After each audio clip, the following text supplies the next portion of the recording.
శ్రీ నవీన్ యాదవ్ గారు.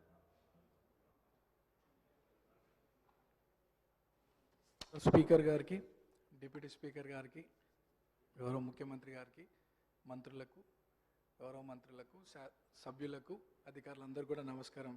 Speaker sir, first time మాట్లాడుతున్నందుకు చాలా హ్యాపీగా ఫీల్ అవుతూ మీకు ధన్యవాదాలు తెలియజేస్తూ, గత 2 సంవత్సరాల క్రితం ఇదే సభలో గౌరవ ముఖ్యమంత్రి గారు ఒకానొక సందర్భంలో పేరు ప్రస్తావించడం, 2 సంవత్సరాల లోపే ఇక్కడ ఈ సభలో తోటి సభ్యుడిగా రావడం చాలా అదృష్టంగా, గౌరవంగా భావిస్తూ అధ్యక్ష, మా సామాన్య కుటుంబం నుండి వచ్చినటువంటి నాకు ప్రజాసేవ కల్పించే అవకాశం కల్పించినటువంటి మా ముఖ్యమంత్రి గారికి, కాంగ్రెస్ పార్టీ పెద్దలకు ఈ అవకాశాన్ని స్వాగతిస్తూ మా ప్రాంత ప్రజలందరూ కూడా నన్ను ఆశీర్వదించి సభకు పంపించడం వల్ల అందరికీ కూడా మనసారా కృతజ్ఞతలు తెలియజేస్తూ, సార్ ఈ సభలో మాట్లాడే ప్రతి మాట, ప్రతి అంశం కూడా ప్రజల జీవితాలతో ముడిపడింది కాబట్టి సభ గౌరవిస్తూ, సభ మర్యాదలను పాటిస్తూ ముందుకు సాగుతానని, మా ప్రాంత ప్రజల యొక్క సమస్యలు పరిష్కరించడానికి గౌరవ ముఖ్యమంత్రి గారి ఆశీస్సులతో, సలహాలు, సూచనలతో మా ప్రాంత ప్రజల సమస్యలు పరిష్కరిస్తూ వారి సంక్షేమ అభివృద్ధి కోసం సాగుతాను ముందుకి,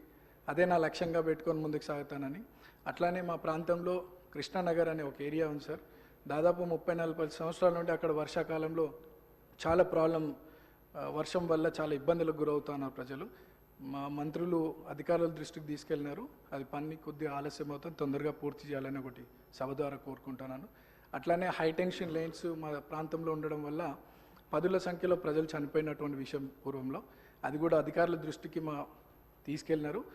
అది కూడా అండర్ గ్రౌండ్ కేబులింగ్ ఫాస్ట్గా చేస్తే ఆ ప్రాంత ప్రజలు సురక్షితంగా ఉంటారనేది ఒక సందేశం మీ ద్వారా అందిస్తున్నాం అధ్యక్ష.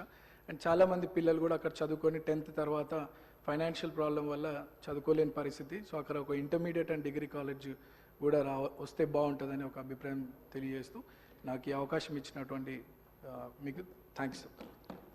మినిస్టర్ గారు. సభ్యులు